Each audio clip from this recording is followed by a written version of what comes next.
A frase mais perigosa que existe: sempre fizemos desta maneira. Sempre fizemos desta maneira. Isso é muito perigoso.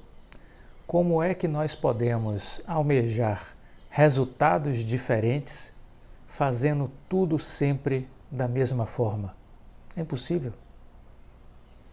Steve Jobs costumava dizer que estupidez era querer resultados diferentes fazendo tudo sempre igual.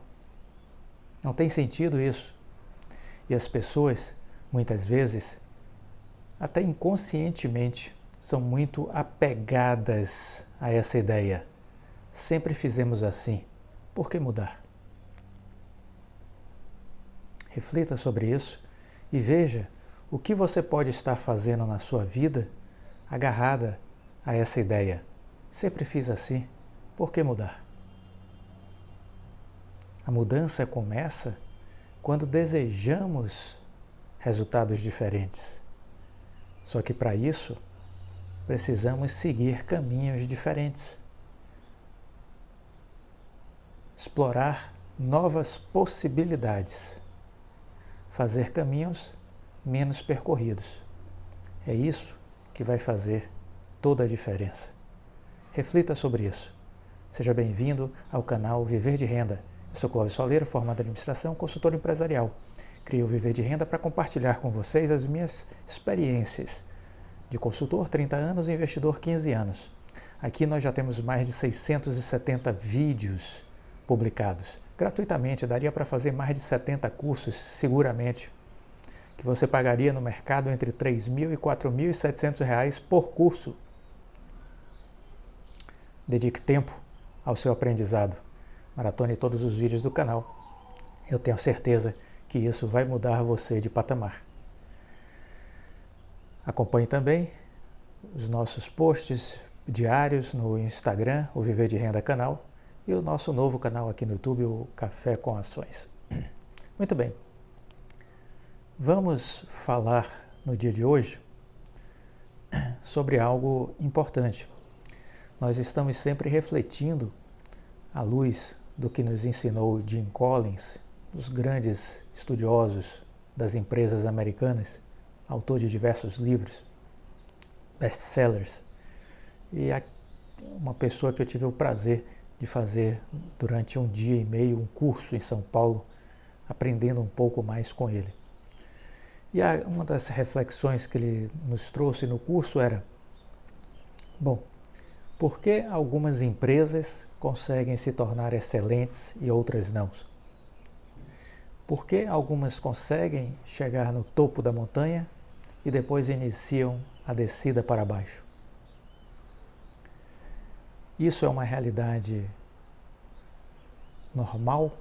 Segundo Collins, todas as empresas vão passar por isso em algum momento de suas vidas. Se isso é uma verdade, como identificar os sinais de que a empresa está iniciando um processo de declínio?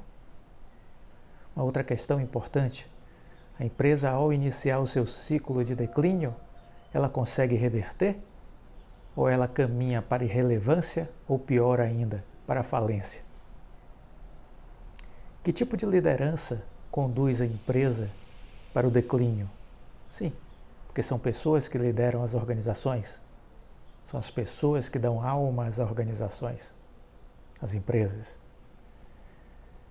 E que tipo de pessoas conseguem recuperar as empresas? Existem características que nós podemos observar nestas pessoas que conseguem virar a mesa? Essa virada de mesa, ela é sustentável ao longo do tempo? Ou ela é apenas circunstancial, enquanto aquela liderança estiver na empresa? Tudo isso são perguntas. E o Jim Collins nos ensinava de que o importante era saber fazer as perguntas certas. É assim que a gente analisa cenários, a gente analisa mercados e empresas. Para onde está caminhando o mundo, para onde está caminhando as empresas. É isso que a gente deve se perguntar. Se as perguntas forem bem feitas, poderemos sim encontrar as respostas corretas.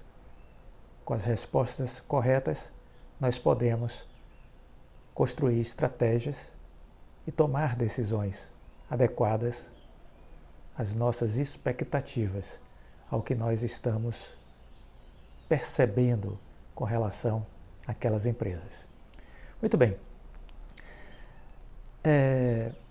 Neste vídeo a gente vai falar um pouco algumas percepções que o Jim Collins teve ao analisar algumas empresas americanas, em particular ao verificar a gestão de dois grandes executivos americanos, Dick Cooley e David Maxwell.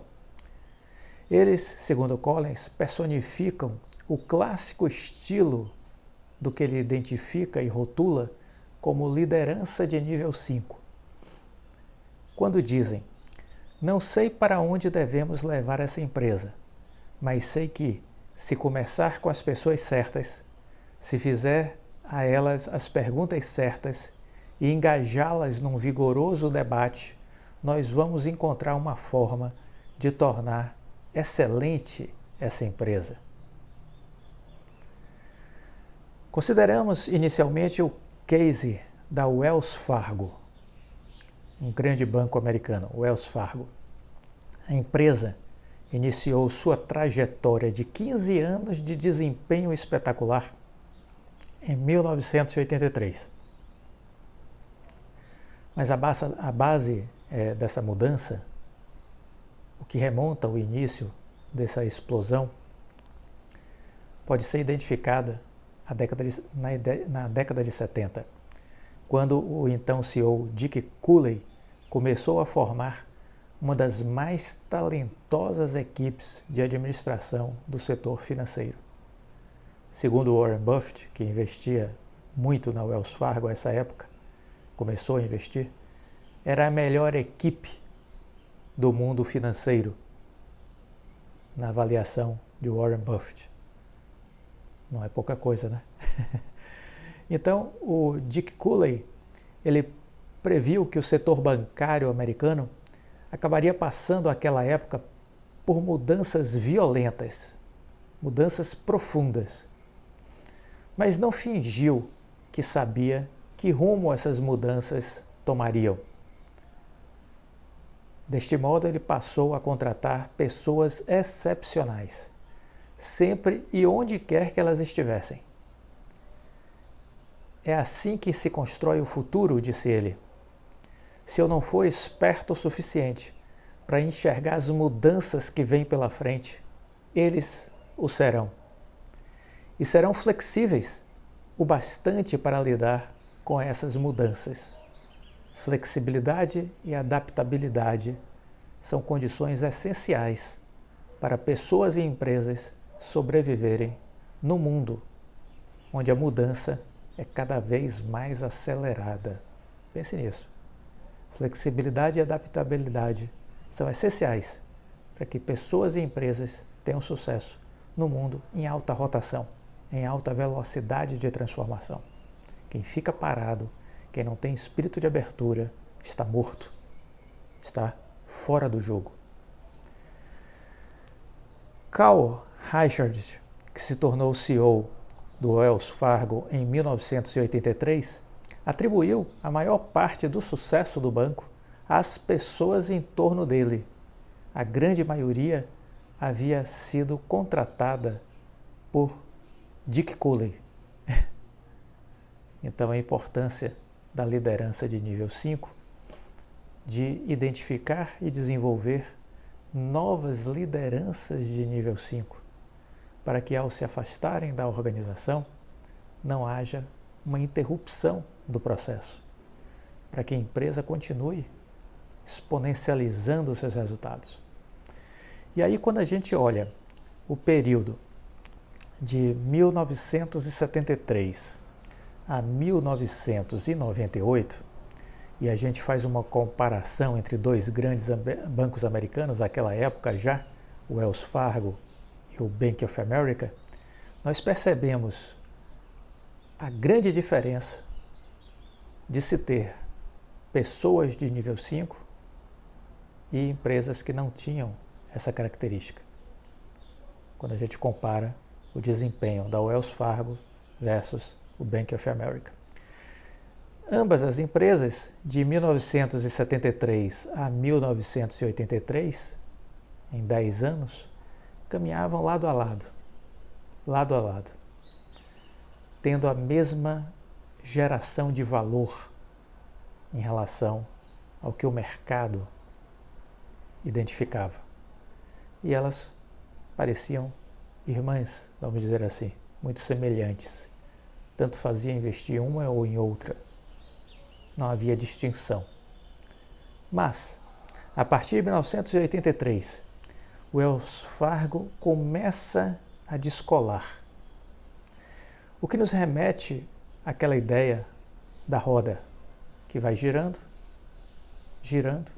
por 10 anos, né? A roda girando da Wells Fargo, 73 a 83, a roda girando. Chega em dado momento, a roda começa a ganhar tração. Isso começa em 83. E aí o Wells Fargo começa a se afastar da geração de valor do Bank of America, que eram iguais durante 10 anos. Mas aí ele começa a se descolar, começa a ascender, enquanto o Bank of America vai crescendo, mas em menor intensidade. Quando chega por volta aí de 1990, a gente começa a ver um processo de ruptura, ou seja, o Wells Fargo começa a exponencializar o seu crescimento, enquanto o Bank of America continua crescendo, mas numa maneira, num jeito muito mais tímido quando a gente compara um banco com o outro. Quando chega em 1998, que foi o período de estudo do Jim Collins, o que é que tínhamos? O Bank of America tinha suas ações a 15 dólares e 60. 15 dólares e 60. Já o Wells Fargo tinha suas ações a 74 dólares e 47. Então essa era a discrepância de um e outro, que durante 10 anos caminharam juntos, como se fossem irmãos, como se fossem a mesma coisa praticamente. E aí eles começam a descolar a partir de 1983 e a partir de 1990 começa o Wells Fargo exponencializar. Diferenças para explicar isso. Primeiro, aquela ideia da roda vai ganhando tração, ninguém está enxergando o que está acontecendo dentro da empresa, só quem está lá dentro. Por isso, esses analistas de corretoras, de bancos, erram tanto. Se você quer entender por que é que eles erram tanto, é por isso. Porque eles não estão vendo o que está acontecendo dentro da empresa. Eles não enxergam o que está acontecendo lá dentro. Então entendam de uma vez por todas, por que os analistas de bancos e de corretoras não conseguem se antecipar aos crescimentos exponenciais das ações. Porque eles não enxergam o que está acontecendo no dia a dia da empresa. Quem enxerga isso? Grandes investidores. Grandes investidores. Aí sim. Esses grandes investidores, se tiverem interesse por aquela empresa, eles vão pegar o telefone e vão marcar uma visita. Vão ir loco saber o que está acontecendo. Lembrem-se do Henrique Breda, em 2015, foi o que ele fez com o Magazine Luiza. E percebam que aqui, Warren Buffett já conhecia a equipe do Wells Fargo e dizia que era a melhor equipe do setor financeiro americano. Como ele sabia disso? Lendo análise de bancos e corretoras? Óbvio que não. Visitando a Wells Fargo, conversando com seu CEO, conversando com a equipe de diretoria, entendendo quais eram as vantagens competitivas que o Wells Fargo tinha. Ali ele percebeu o valor. O preço da ação, durante 10 anos, era muito próximo do preço do Bank of America. O Warren Buffett já estava fazendo posições no Wells Fargo, não preocupado com o preço, mas percebendo o valor. Entendam isso, porque isso faz a diferença entre quem tem sucesso na bolsa e quem não tem. Gostou do vídeo? Deixa o like, compartilhe com os amigos. Fica com Deus e até a próxima. Tchau.